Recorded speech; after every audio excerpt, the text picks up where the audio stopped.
जय श्री कृष्ण मित्रों। आज एक कहानी हम लोग देखेंगे। इस कहानी में श्री कृष्ण भगवान और एक फल वाली है।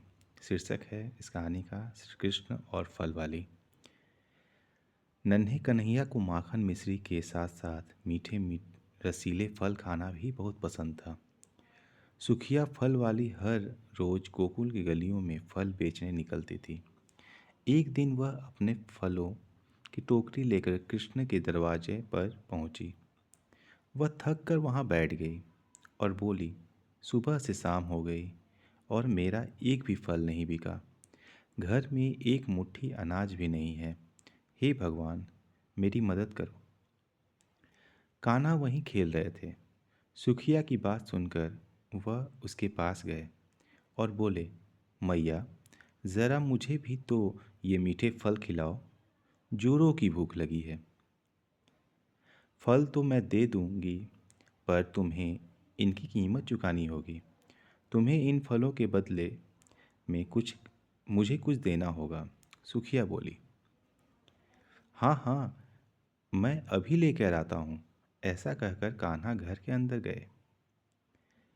एक बर्तन में गेहूं रखा हुआ था। कान्हा अपनी दोनों मुट्ठियों में गेहूं के दाने भरकर फल वाली को देने चल दिए। उनकी छोटी मुट्ठी से गेहूं के दाने गिरकर रास्ते में ही बिखर गए। वह जब वो सुखिया तक पहुँचे, तब तक उनकी मुट्ठी में केवल 4 ही गेहूं के दाने बचे। यह लो मैया, मैं कीमत ले आया। कान्हा बोले। अरे यह क्या, बस 4 दाने? सुखिया बोली। पर मैं तो मुट्ठी भर के दाने लाया था। कान्हा बोले। अपने पीछे देखो, सारे दाने तो तुमने नीचे गिरा दिए। चलो कोई बात नहीं, यह लो, तुम ये सारे फल ले लो। फल वाली बोली।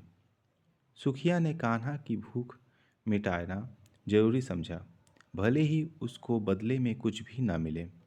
इसलिए उसने अपने सारे फल कान्हा को दे दिए। उसने घर पहुंचकर देखा कि उसकी पूरी टोकरी हीरे मोतियों से भरी हुई थी।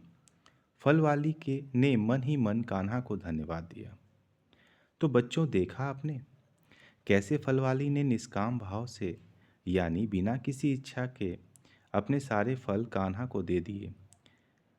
इसी तरह हमें भी बिना किसी फल की इच्छा किए पूरी ईमानदारी से अपना काम करना चाहिए। भगवत गीता में कृष्ण कहते हैं, कर्मणे वाधिकारस्ते माँ फलेषु कदाचन।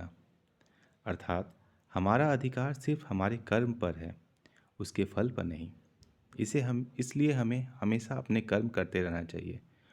फल की चाह रखकर किया हुआ कर्म फलदायी नहीं होता।